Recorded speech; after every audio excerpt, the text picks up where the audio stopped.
بسم اللہ الرحمن الرحیم۔ السلام علیکم، امید کرتی ہوں آپ سب خیریت سے ہوں گے۔ آج کا میرا ٹاپک سلطنت عثمانیہ، ارطغرل کون تھے، اس کی ہسٹری پر ہے۔ عثمان کا خواب۔ مورخ لیسلی پی پیرس نے اپنی کتاب the imperial harem, women and sovereignty in the Ottoman empire میں لکھا ہے کہ سلطنت عثمانیہ کے آغاز کے بارے میں سب سے زیادہ سنی جانے والی روایت کے مطابق عثمان نے اپنی ابتدائی کامیابیوں کے بعد ایک خواب دیکھا تھا۔ اس خواب میں انہوں نے دیکھا کہ ایک درویش شیخ ادیب علی کے سینے سے چاند نمودار ہوتا ہے اور اس کے اپنے سینے میں داخل ہوتا ہے۔ اس کے ساتھ اس پیٹ سے ایک بہت بڑا درخت نکلتا ہے جس کا سایہ پوری دنیا پر چھا جاتا ہے۔ اس درخت کی شاخوں کے نیچے چشمے بہتے ہیں جن سے لوگ پانی پیتے ہیں اور کھیت سیراب ہوتے ہیں۔ عثمان نے جب شیخ ادیب علی سے تعبیر پوچھی تو انہوں نے کہا کہ خدا نے عثمان اور اس کی اولاد کو دنیا کی حکمرانی کے لیے چن لیا ہے، اور انہوں نے کہا کہ ان کے سینے سے نکل کر عثمان کے سینے میں داخل ہونے والا چاند ان کی بیٹی ہے، اور جو اس خواب کے بعد عثمان کی اہلیہ بن گئیں۔ فنکل لکھتی ہیں کہ ابتدائی عثمانی سلطانوں کو اپنے آغاز کی تاریخ معلوم کرنے سے زیادہ دلچسپی دوسروں پر حکومت کے اپنے حق کو ثابت کرنے میں تھی، اور ان کے نزدیک ان کی سلطنت کا آغاز ایک خواب سے ہوا تھا جو عثمان نے ایک بزرگ درویش کے گھر میں قیام کے دوران دیکھا تھا۔ وہ مزید لکھتی ہیں کہ اس خواب کی کہانی کے حق میں دستاویزی ثبوت بھی تاریخ میں ملتا ہے، اور وہ یہ ہے کہ سلطنت عثمانیہ کے ابتدائی دور کی زمینوں کے کاغذات سے اندازہ ہوتا ہے کہ عثمان کے دور میں ادیب علی نامی بزرگ موجود تھے، اور اس بات کی بھی کچھ شہادت ہے کہ ان کی بیٹی عثمان کی 2 بیویوں میں سے ایک تھی۔ اس کے بعد آتا ہے ارطغرل کا اناطولیہ، جس کو اردو میں بولا جاتا ہے۔ ارطغرل کا اناطولیہ 13ویں صدی کا اناطولیہ تھا۔ کیرولین فنکل لکھتی ہیں کہ جس اناطولیہ میں یہ ترک قبائل پہنچے تھے وہاں بہت عرصے سے کئی نسلوں اور مذاہب کے لوگ آباد تھے، جن میں یہودی، آرمینیانی، کرد، یونانی اور عرب شامل تھے۔ اس علاقے کے مغرب میں ماضی کے مقابلے میں بہت کمزور بازنطینی سلطنت تھی، جس کا اختیار اچھے دنوں میں اناطولیہ سے ہوتا ہوا شام تک تھا، اور مشرق میں سلجوق جو اپنے آپ کو رومی سلجوق کہتے تھے۔ 13ویں صدی کے وسط میں منگولوں کے ہاتھوں شکست نے سلجوقوں کو کمزور کر دیا، اور وہ منگولوں کو نذرانے دینے پر مجبور ہو گئے۔ ماضی کی 2 طاقتور حکومتوں کا اختیار ان کی سرحدوں کے درمیان واقع غیر یقینی صورتحال کے اس علاقے میں نہ ہونے کے برابر تھا، لیکن یہ صرف جنگوں کی عامہ جگہ نہیں تھا۔ مہم جوئی کرنے والوں کے علاوہ یہاں وہ لوگ بھی تھے جن کے پاس جانے کے لیے کوئی اور جگہ نہیں تھی۔ فنکل فرنٹیئر کے اس علاقے کی جہاں سلطنت عثمانیہ کی بنیاد رکھی گئی تھی تصویر کھینچتی ہوئی بتاتی ہیں کہ اس علاقے میں خانہ بدوشوں، نیم خانہ بدوشوں، لٹیروں، فوجی مہمات کے شوقینوں، مختلف پس منظر والے غلاموں، درویشوں، راہبوں اور بکھری ہوئی آبادیوں کے دورے کرتے پادریوں، پناہ کی تلاش میں نکلے ہوئے بے گھر کسانوں، شہر والوں، سکون اور مقدس مقامات کی متلاشی بے چین روحوں، سرپرستی کی متلاشی مسلمان اساتذہ، اور خطرات سے نہ ڈرنے والے تاجروں کی گزرگاہوں کے جال بچھے ہوئے تھے۔ فنکل لکھتی ہیں کہ اس بد انتظامی والے علاقے کی خاص بات مسلمان درویشوں کی موجودگی تھی۔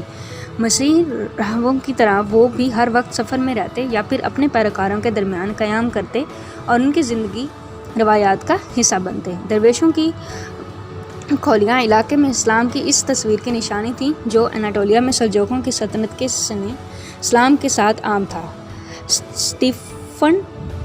اسٹیفن ورڈ جے شاہ اپنی کتاب میں لکھتے ہیں کہ ترک خانہ بدوش جب اناطولیہ آئے تو صوفی بزرگ بھی ان کے ساتھ ہی آ گئے، جس پر طاقتور سلجوق حکمرانی کو کوئی اعتراض نہیں تھا، کیونکہ وہ ان صوفیوں کی لوگوں میں مقبولیت کی وجہ سے اپنے علاقوں سے نکل جانے پر خوش تھے۔ جے شاہ مزید لکھتے ہیں کہ اس عمل میں کچھ مسیحی ہلاک اور اپنا علاقہ چھوڑ کر جانے پر مجبور ہوئے، لیکن زیادہ تر اپنی جگہ پر رہے۔ کچھ نے اسلام بھی قبول کر لیا۔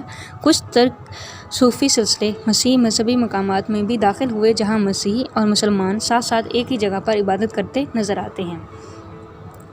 ارطغرل کا مزار سوگت کے علاقے، جس کے بارے میں کہا جاتا ہے کہ یہ ارطغرل کو سلجوق سلطان سے ملا تھا، میں ارطغرل کے نام کی ایک چھوٹی سی مسجد اور ایک مزار ہے، جس کے بارے میں کہا جاتا ہے کہ وہ ارطغرل کے بیٹے نے ان کے لیے بنائی، اور پھر جس میں عثمان کے بیٹے ارحان نے اضافہ کیا۔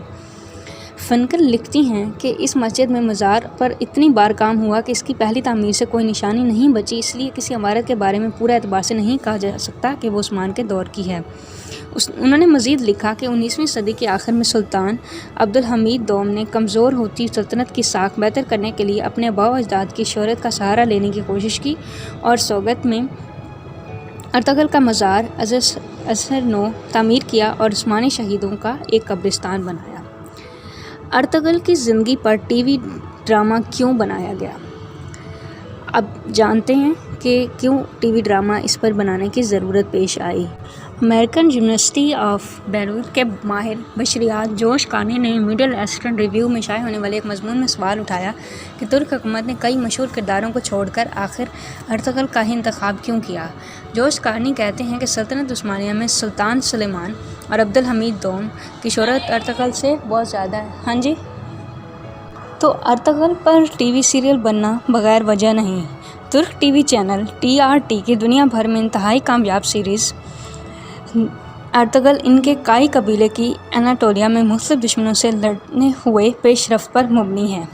نتیجتاً جبکہ تاریخی کردار ارطغرل کے بارے میں بہت کم لوگ جانتے ہیں، TRT کا کردار ترکی میں اور ترکی سے باہر مقبول ہے اور لوگ اس سے پیار کرتے ہیں۔ سن 2018 میں لکھے گئے اس مضمون میں کارنی کہتے ہیں کہ اس سیریز کے کئی پہلو ترکی میں ہونے والی آئینی ریفرنڈم کے اشتہاروں میں واضح تھے، جس سے کوئی شک نہیں رہتا کہ تاریخ اور پاپولر کلچر کو سیاسی فائدے کے لیے اکٹھا کر دیا گیا ہے۔ کارنی کہتے ہیں کہ ایک ایسے کردار کے بارے میں ٹی وی سیریل بنانے میں جسے لوگ نہیں جانتے، آسانی یہ ہے کہ اس کو کسی بھی رنگ میں پیش کیا جا سکتا ہے، جبکہ مقبول شخصیات کی خوبیوں اور خامیوں کے بارے میں لوگ آگاہ ہوتے ہیں۔ کارنی کہتے ہیں کہ اس سے پہلے سلطان سلیمان کے بارے میں سیریز اس طرح کامیاب نہیں ہو سکی تھی۔ ارطغرل کے بارے میں سیریز بنانا ایسے ہی تھا جیسے خالی سلیٹ پر مرضی کے رنگ بھرنا۔ تو یہ تھی ایک ہسٹری ارطغرل ڈرامے کے بارے میں، جو کہ آپ سب کو پہلے پتہ نہیں تھی۔ امید کرتی ہوں کہ اس ویڈیو کو دیکھنے کے بعد آپ جان جائیں گے کہ یہ جو ڈرامہ سیریل آج کل ٹرینڈنگ ہے، اس کے پیچھے اس کی کیا ہسٹری، تاریخ کیا ہے جس کی بیس پہ اس ڈرامے کو بنایا گیا۔ امید کرتی ہوں آپ کو یہ ویڈیو پسند آئی ہوگی۔ اگر آپ کو پسند آئی اس کو لائک کیجیے، چینل کو سبسکرائب کیجیے۔ بہت شکریہ۔ اللہ حافظ۔